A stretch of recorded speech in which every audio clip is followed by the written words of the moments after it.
Que Dieu vous bénisse. Salut. Je voudrais expliquer quelque chose de très important. Je sais que beaucoup ne vont pas me comprendre pour cela, mais comme les Anglais disent, I don't care. Par rapport à ces deux livres qui sont là, ces deux Bibles, la Bible et ce document qu'on appelle la houlette du berger. Si vous voyez ça, n'achetez pas ça. Voilà ce qui se passe. Comme je l'ai dit, beaucoup ne vont pas me comprendre, mais c'est tellement important par rapport à la spiritualité, surtout en Afrique francophone.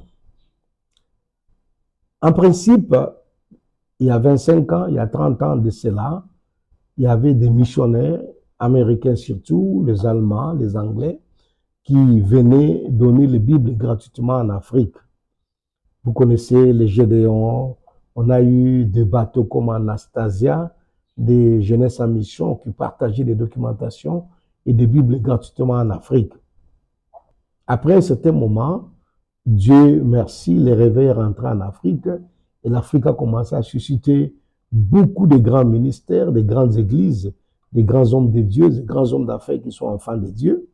Et ces sociétés missionnaires ont choisi maintenant de fournir les efforts pour envoyer des Bibles dans des mondes nouveaux, le monde où l'évangile est en train d'atteindre, comme en Asie, Pakistan, Inde, ainsi de suite. Et ils ont maintenant fourni les efforts là-bas. On envoie les Bibles là-bas gratuitement. Mais par rapport en Afrique, parce que l'Afrique a maintenant les réveils, il faut maintenant que les hommes et les femmes africains puissent commencer à soutenir eux-mêmes les réveils en subventionnant les Bibles, pour que les Bibles soient gratuites et moins chères. Mais malheureusement, avec notre cupidité francophone surtout, dans des pays francophones, nous avons ces Bibles, comme je dis là. Et l'autre, si vous lisez, on a écrit « ne peut être vendu ».